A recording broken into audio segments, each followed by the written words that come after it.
magandang araw. Ako si Binibining Christine Gan. Ang aralin na tatalakayin natin ngayon ay tungkol sa puwersa. Ang module na ito ay dinisenyo at isinulat na ang iniisip ay kayo. Ito ay narito upang mahasa ang inyong kaalaman tungkol sa puwersa. Ang sakop nito ay maaaring magamit sa iba't ibang sitwasyon ng pagkatuto. Ang wikang ginamit ay binigyang pansin ng iba't ibang antas ng bokabularyo ng mga estudyante. At ang mga araling nakapaloob dito ay alinsunod sa pagkasunod-sunod ng mga kurso. Ang module nito ay naglalaman ng unang aralin tungkol sa puwersa. Sa module na ito, malilinang ang kasanayang pagkatuto na imbestigahan ang relasyon sa pagitan ng dami ng puwersa at bigat ng bagay sa pagbabago ng galaw nito.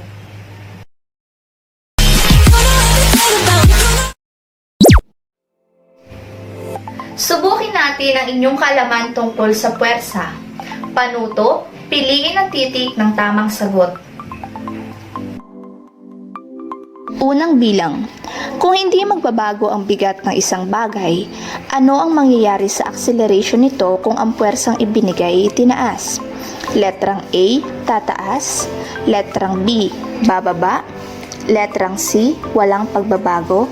O letrang D, bababa ng kalahati.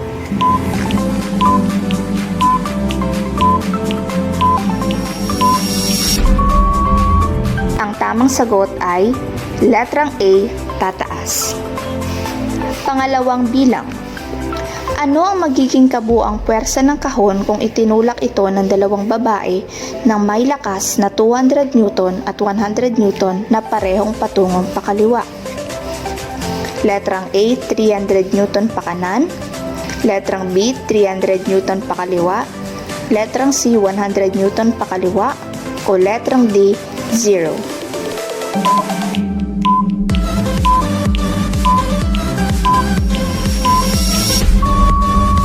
Ang tamang sagot ay letrang B, 300 Newton pakaliwa. Ikatlong bilang. Ano ang unit ng puwersa sa metric system? Letrang A, libra. Letrang B, joule. Letrang C, newton. Letrang D, watt.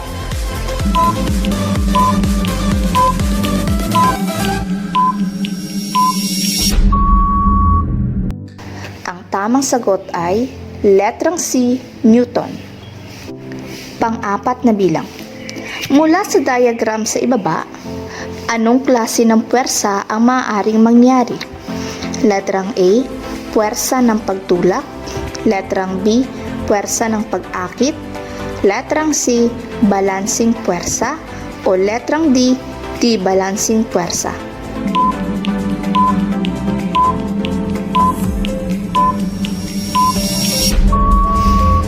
Ang tamang sagot ay letrang B, puwersa ng pag-akit. Panglimang bilang. Alin ang puwersang palaging sumasalungat sa paggalaw ng isang bagay? Letrang A, applied. Letrang B, friction. Letrang C, gravitational. Letrang D, tension.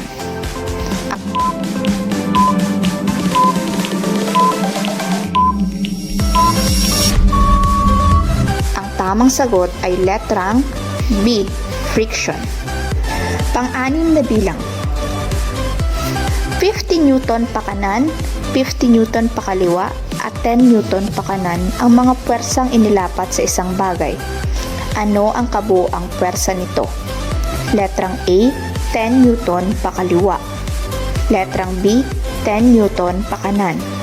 Letrang C, 100 Newton pakanan. Letrang D, 100 Newton pakaliwa.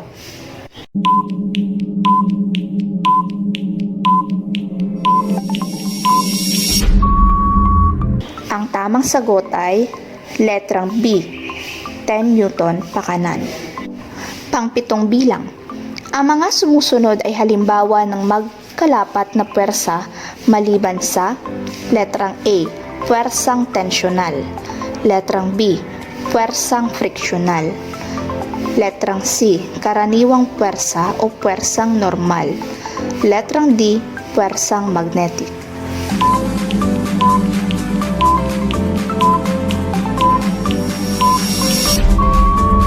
tamang sagot ay letrang D, puwersang magnetic. Ikawalong bilang. Ano ang tawag sa puwersang nangangailangan ng pisikal na paglalapat sa pagitan ng mga bagay? Letrang A, puwersang walang kontak. Letrang B, balancing puwersa. Letrang C, puwersang may kontak. Letrang D, balancing puwersa.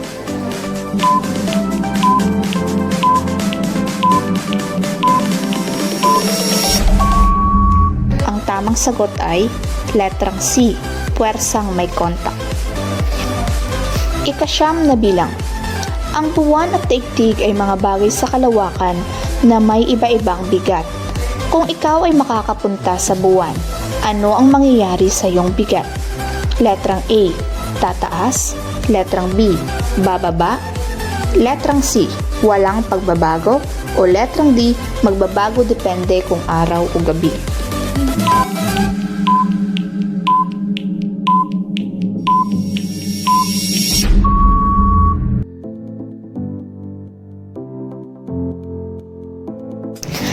Ikasampung bilang. Ito ang suportang puwersa na ibinibigay sa mga bagay na magkalapat sa ibang matatag na bagay. Letrang A, puwersang friksyonal. Letrang B, puwersang normal. Letrang C, puwersang tensyonal. O letrang D, puwersang magnetic.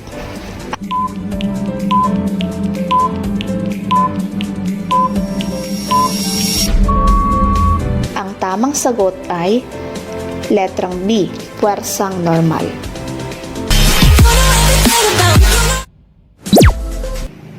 Ang puwersa ay ang pagtulak o paghila na kumikilos sa isang bagay bilang resulta ng kanyang interaksyon sa iba pang bagay.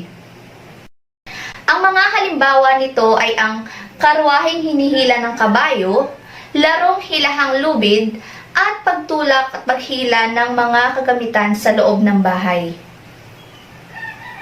Newton ang International System of Unit ng puwersa at ito ay ipinangalan kay Isaac Newton, isang Ingles na pisiko at dalubagbilang. Ang isang Newton ay may katumbas na dami ng puwersang may kakayahang pabilisin ng isang bagay na may bigat na 1 kilo patungong 1 metro bawat segundo kwadrado. Kung sa gayon, ang mga sumusunod na unit ay maaaring sabihin na 1 Newton ay katumbas ng 1 kilo metro bawat segundo kwadrado. Maliban sa Newton, ang puwersa ay maaaring ipahayag din sa dyne para sa centimeter gram second or CGS system at pounds para sa foot pound second or FPS system. Ating balikan. Noong grade 7, natutunan ninyo ang patungkol sa distance, displacement, speed, velocity, and acceleration. Kapag ang isang bagay ay gumalaw mula sa pagkakahinto, ang kanyang velocity ay tumataas. Kung ito ay huminto, ang kanyang velocity ay bumababa. Kapag ito ay magbabago ng direksyon, ang velocity nito ay nagbabago rin. Ang direksyon ng paggalaw ay nakadepende sa direksyon kung saan inilapat ang puwersa. Ang puwersa ay maaaring makapagpabago sa estado ng paggalaw ng mga bagay at ang pagbabago ng paggalaw ay pagbabago rin ng velocity. Sa tuwing ang velocity ay nagbabago depende sa oras, ito ay magreresulta sa acceleration. Ang pagbabago sa estado ng paggalaw ng mga bagay ay nangangahulugan ng pagbabago sa velocity o sa madaling salita ay pagkakaroon ng acceleration. Ating tuklasin, ang paggalaw ng bagay ay dahilan ng puwersa, subalit lahat ba ng puwersa ay nagdudulot ng paggalaw ng bagay? Sa gawain ito, matutukoy mo kung ang puwersa ay laging nagreresulta sa paggalaw ng bagay o hindi. Unang gawain. Lahat ba ng puwersa ay magreresulta sa paggalaw? Panuto. Sabihin ang yes kung ang larawan ay nagpapakita na ang puwersa ay nagreresulta sa paggalaw ng bagay at no kung hindi. Unang larawan, babaeng tinutulak ang pader.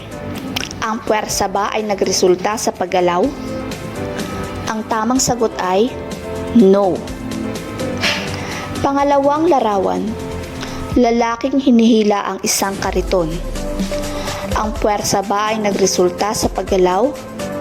Ang tamang sagot ay yes. Pangatlong larawan, laptop sa ibabaw ng mesa. Ang puwersa ba ay nagresulta sa paggalaw? Ang tamang sagot ay no. Pang-apat na larawan, lalaking nakaupo sa silya. Ang puwersa ba ay nagresulta sa paggalaw? Ang tamang sagot ay no o hindi. Ano ang iyong napansin? Lahat ba ng puwersa ay nagreresulta sa paggalaw ng bagay? Hindi. Hindi lahat ng puwersa ay nagreresulta sa paggalaw. Hindi ibig sabihin na ang mga puwersang nasa bagay ay magiging dahilan para ito ay gumalaw.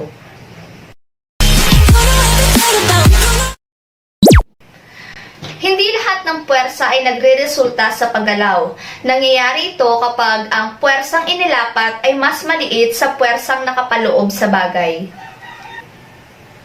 Sa kabilang banda, kahit walang puwersang inilapat sa isang bagay, mayroon pa rin puwersang nakapaloob dito.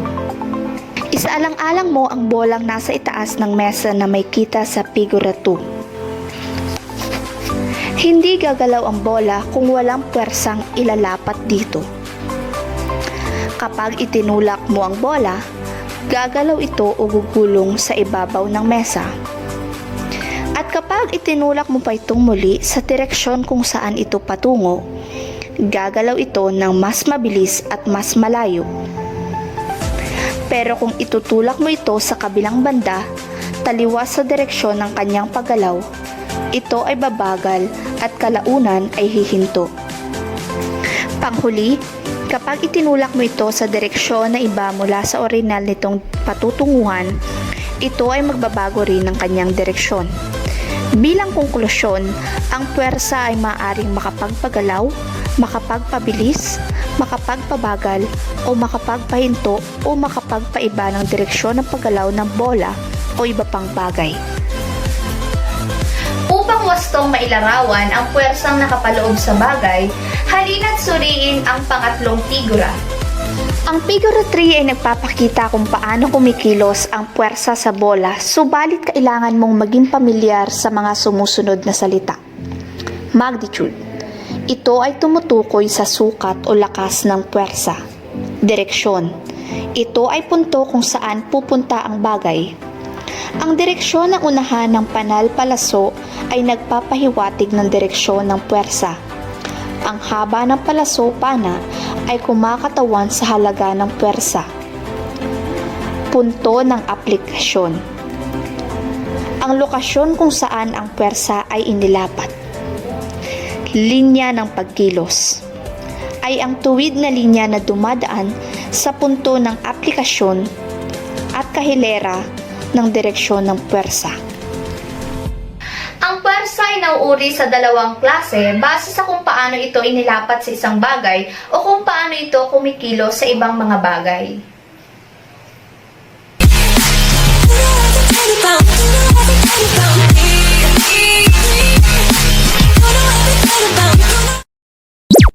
Ang unang uri ng puwersa ay ang puwersang may kontak. Ito ay ang uri ng puwersa na nangangailangan ng pisikal na paglalapat ng mga bagay. At ano-ano nga ba ang mga halimbawa ng puwersang may kontak? Unang halimbawa ng puwersang may kontak. Puwersang applied. Ang puwersa na inilapat sa bagay o tao ng iba pang bagay o tao. Ang direksyon nito ay nakadepende sa kung paano inilapat ang puwersa.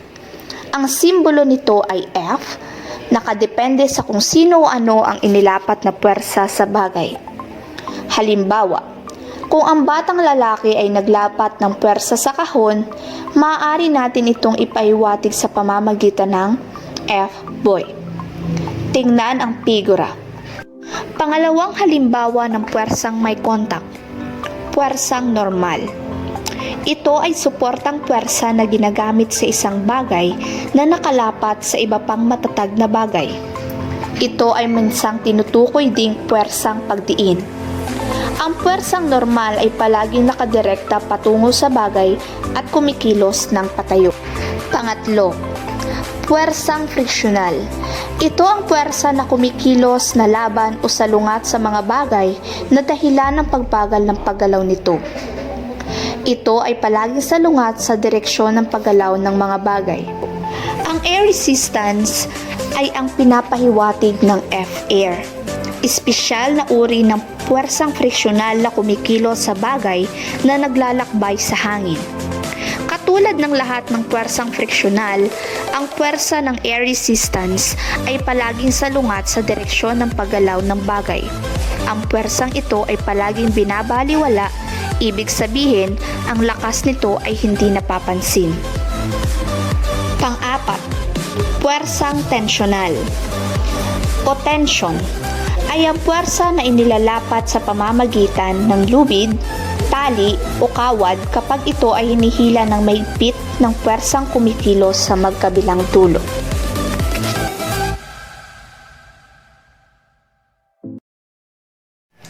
Ang pangalawang uri ng puwersa ay ang puwersang walang kontak. Ito ay tinatawag din action at a distance force or field forces. Hindi ito nangangailangan ng pisikal na paglalapat upang magkaroon ng epekto sa iba pang mga bagay. At narito ang mga halimbawa ng puwersang walang kontak. Unang halimbawa ng puwersang walang kontak, puwersang gravitational. Ito ang puwersa ng atraksyon sa pagitan ng dalawang bagay. Ito ang puwersa kung paano ang daigdig, buwan at iba pang malalaking bagay ay umaakit ng mga bagay patungo sa kanila. Lahat ng bagay sa daigdig ay nakararanas ng puwersa ng gravity na palaging direkta pababa patungo sa sentro ng mundo. Ang bigat at distansya ng dalawang bagay ay nakakaapekto sa puwersang gravitational. Kapag mas mabigat o mas malapit ang mga bagay, mas mataas ang puwersang gravitational nito. Puwersang magnetiko. Ito ang puwersa na mayroon sa mga magnets. Ito ang puwersa kung bakit ang mga magneto ay may kakayanang magsama o maghiwalay. Ang mga magneto at iba pang mga bagay na magnetic ay may dalawang polo, ang hilaga at timog na polo. Ang pag-akit ay nangyayari kapag ipinagdikit ang dalawang magkaibang polo, positibo at negatibo, habang ang paghihiwalay ay nangyayari sa dalawang magkaparehong polo, maaaring positibo sa positibo o negatibo sa negatibo. Puwersang elektrikal. Ito ay puwersang umiiral sa mga charge. Maaaring ito ay mapang-akit o salungat na puwersa.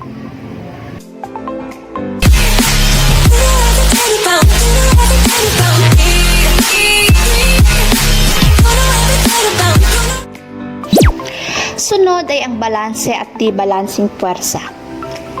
Ito ang buod ng pagkakaiba ng balanse at di-balancing puwersa. Ang balancing puwersa ay ang puwersang may parehong sukat ngunit magkaiba o magkasalungat ang direksyon. Samantala, ang di-balancing puwersa ay puwersang magkaiba ang sukat ng puwersa at direksyon.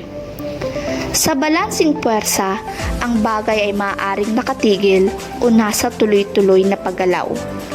Samantala, sa di-balancing puwersa, ito ang dahilan ng pagbabago ng galaw ng bagay. Nagagawa nitong paggalawin ang mga bagay mula sa pagkakahinto o pahintuin ang mga bagay na gumagalaw. Ang balancing puwersa ay may kabuuang puwersa na may katumbas na zero.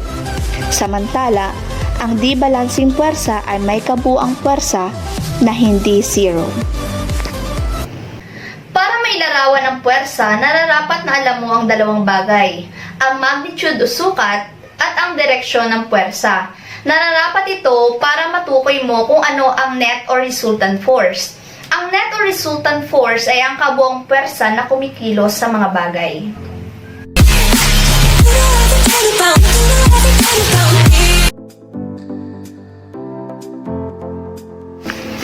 Ang puwersang pareho ang magnitude o sukat ng puwersa ngunit magkasalungat ang direksyon. Ang balancing puwersa ay hindi makakapagpabago ng galaw ng bagay. Kapag ang balancing puwersa ay kumilos sa bagay na nakahinto, ang bagay ay hindi gagalaw. Samantala, kapag ito ay kumilos sa bagay na gumagalaw, ito ay gagalaw ng walang humpay. Ipagpalagay na may dalawang lalaki na itinutulak ang kahon na may kita sa ikasampung figura. Bawat isa sa kanila ay tinutulak ito na may parehong sukat ng puwersa FA at FB. Ngunit magkaiba ang direksyon. Wala sa kanila ang makakapagpagalaw ng kahon.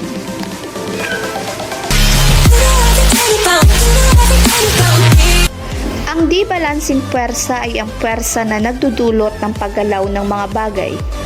Magkaiba ang magnitude o sukat nito at magkasulungat din ang direksyon. Halimbawa, isa sa mga lalaki na may kita sa figura 11 ang nagbigay ng mas mataas na puwersa kumpara sa isa.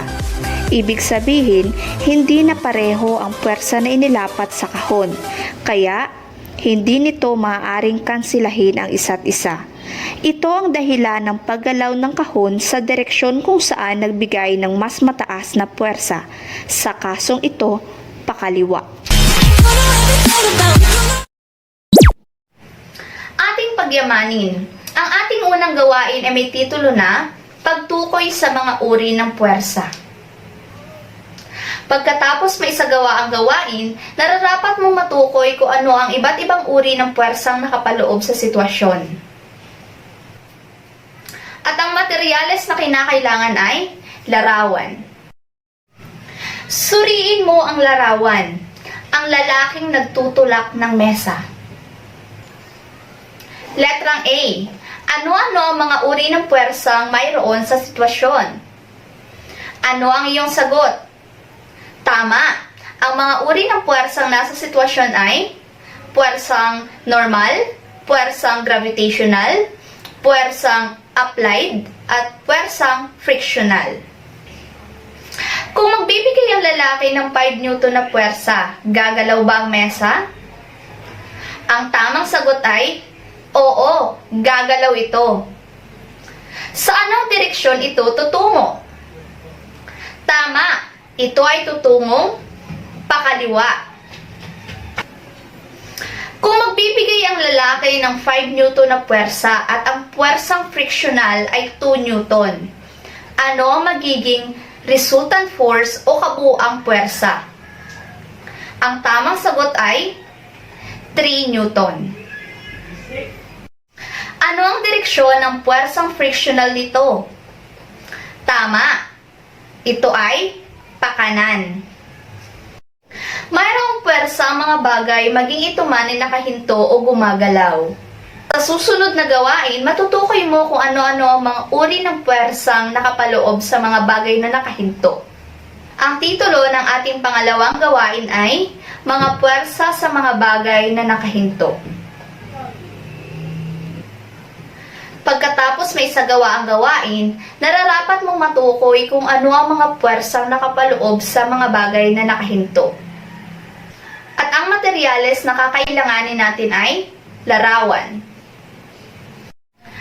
Tingnan at suriin ang larawan. Sa makikita ninyo sa Figura 12, ang libro ay nakapatong sa ibabaw ng mesa. Unang tanong, ang libro ba ay nakahinto o gumagalaw? Ang tamang sagot ay, syempre, nakahinto. Sa iyong sagutang papel, iguhit ang mga puwersang nakapaloob sa libro. Gumamit ng tuldok bilang tanda sa pinagmula ng puwersa. Tapos ka na ba? Ipapakita ko sa iyo kung ano ang tamang sagot.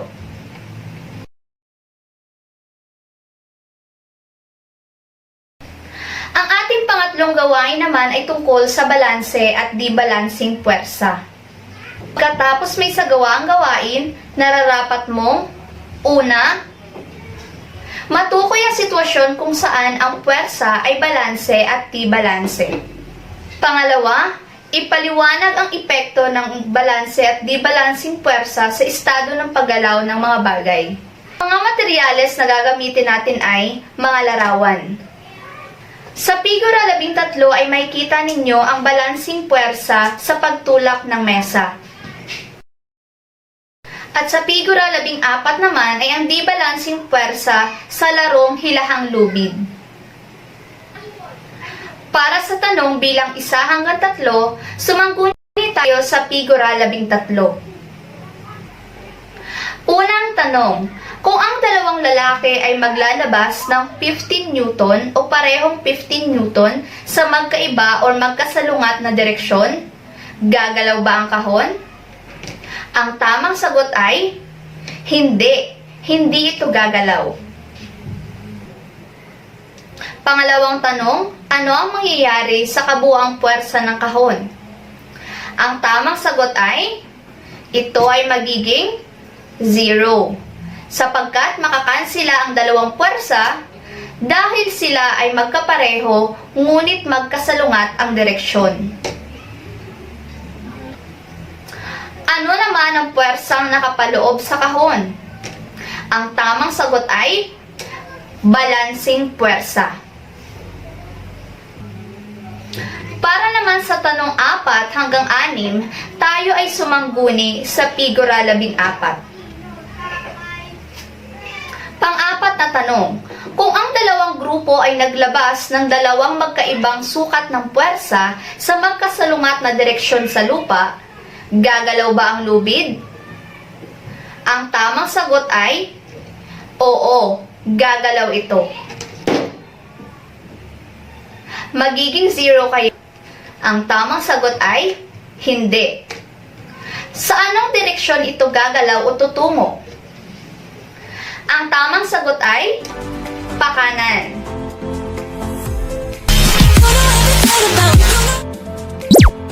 Isa-isip, panuto, puna ng patlang ng mga salita. Sabayan mo ako sa pagtukoy ng tamang sagot. Unang bilang. Ang pagtulak o paghila na kumikilo sa isang bagay bilang resulta ng kanyang interaksyon sa iba pang bagay ay tinatawag na blank. Ano ang sagot mo? Ang tamang sagot ay puwersa. Pangalawa, blank ay ang International System Unit ng puwersa na pinangalan mula kay blank. Ang tamang sagot ay Newton, ang International System Unit ng puwersa na ipinangalan mula kay Isaac Newton. Magaling!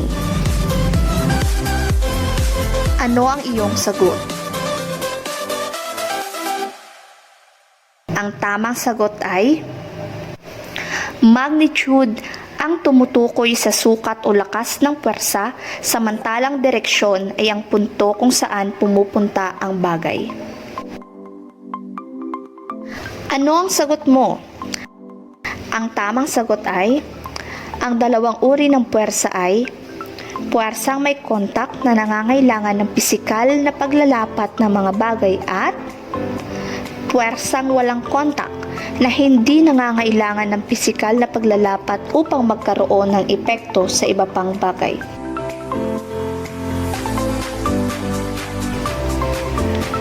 Sa ikalima, ano ang sagot mo? Sagot ay, ang mga puwersang applied, friction, normal at tensional ay mga halimbawa ng contact force or puwersang may contact. Habang ang puwersang gravitational, magnetic at electrical ay halimbawa ng puwersang walang contact or non-contact force.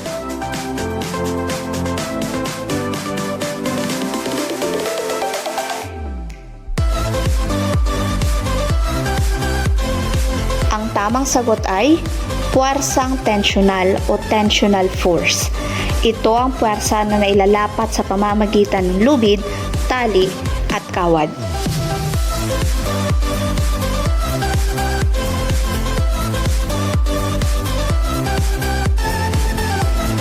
Ano ang sagot mo? Ang tamang sagot ay balance force o puwersang balanse. Ito ang puwersa na magkapareho ang magnitude ngunit magkasalungat ang direksyon.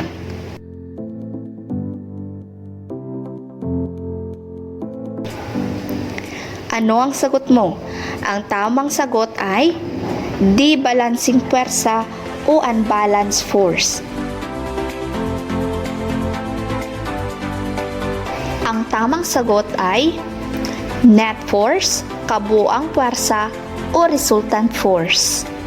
Ito ang tawag sa kabuuang puwersa na nakapaloob sa mga bagay.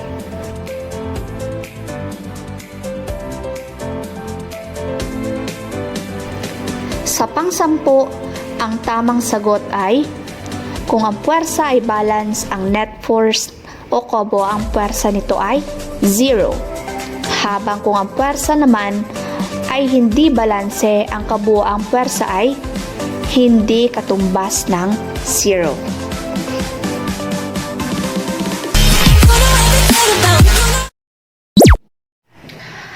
Upang malaman ang neto resultant force o kabuuang puwersa, ililimita natin ito sa mga puwersang mayroong iisang linya ng pagkilos. Ang neto resultant force ay makukuha sa pamamagitan ng pagsama-sama at pagkuha ng mga puwersang mayroon ng isang bagay. Ang algebraic na simbolo tulad ng positibo o negatibo ang nagpapahiwatig sa mga direksyon ng mga puwersa. Ang magkaibang tanda o simbolo ay ginagamit sa mga puwersang kumikilos sa magkaibang direksyon. Ang simbolong sigma ay nangangahulugan ng pinagsama-samang puwersa o kabuuan na mayroon sa parehong linya ng pagkilos. Hindi pwedeng pagsamahin ang mga puwersang patayo sa mga puwersang pahalang. Kung ang net force o kabuuang puwersa ay may katumbas na 0, ang mga ito ay tinuturing na balanse. Tingnan sa figura 15. Para mahanap ang net force, pagsamahin ng puwersang kumikilos sa bagay.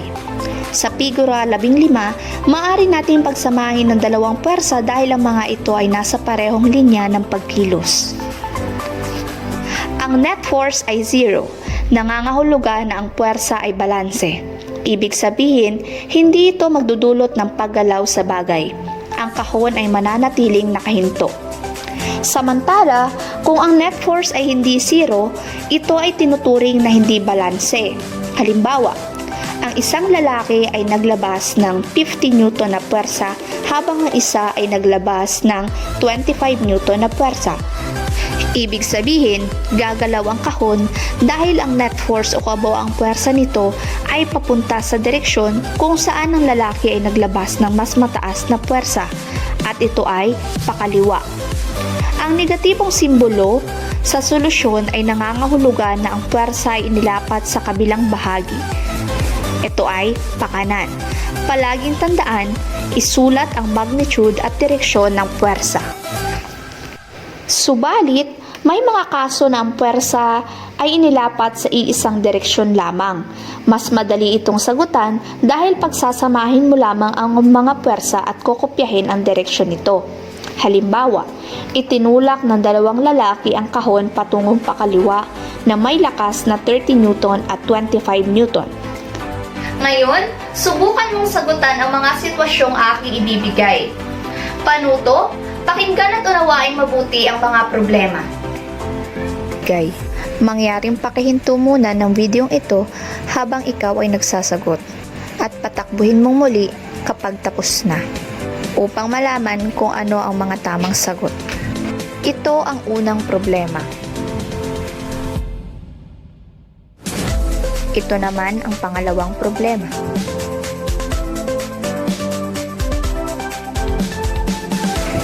Tapos ka na ba? Narito at tingnan kung ano ang mga tamang sagot. Ito ang mga sagot sa unang problema.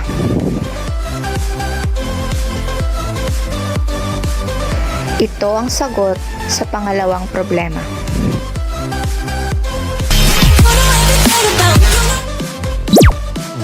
Ating tayahin.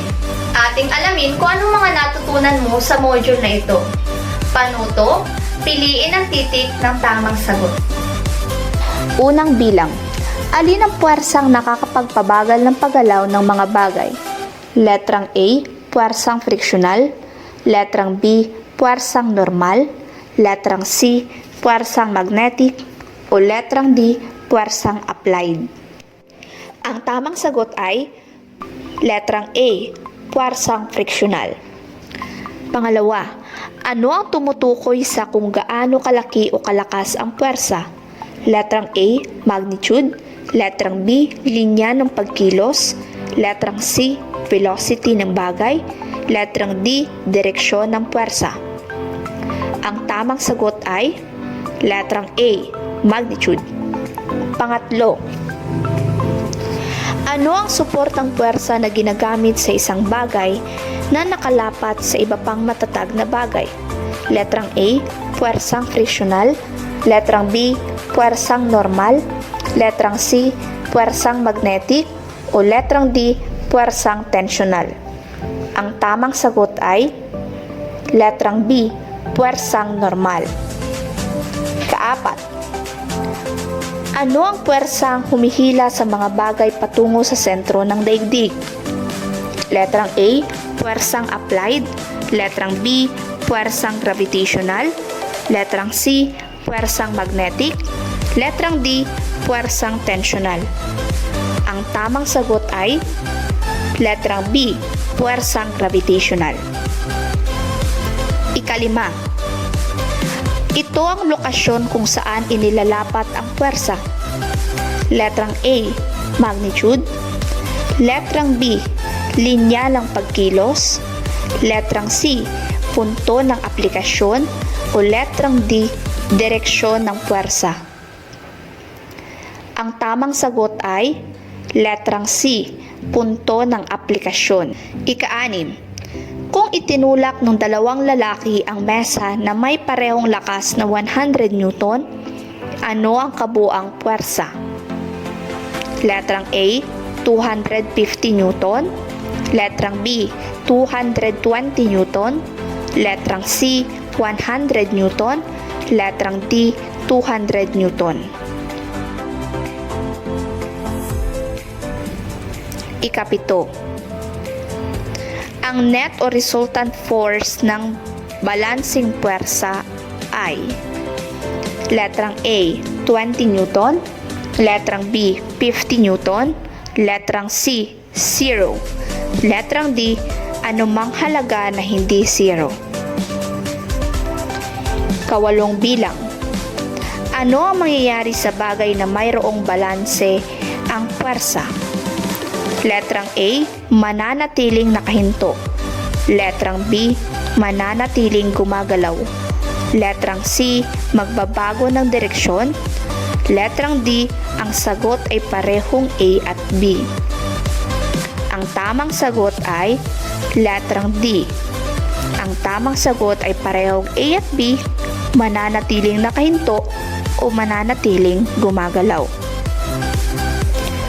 Ika-9 na bilang, ang gravity, magnetic at electrical ay mga halimbawa ng anong uri ng puwersa? Letrang A, puwersang may kontak. Letrang B, puwersang walang kontak. Letrang C, puwersang balanse.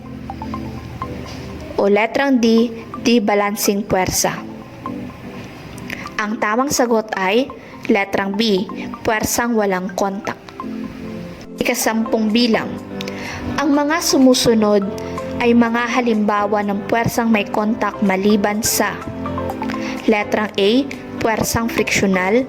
Letrang B, puwersang tensional. Letrang C, puwersang applied. O letrang D, puwersang gravitational. Ang tamang sagot ay letrang D, puwersang gravitational. Para sa karagdagang gawain, suriin at sagutan ang mga problema. Isulat ito sa iyong sagutang papel.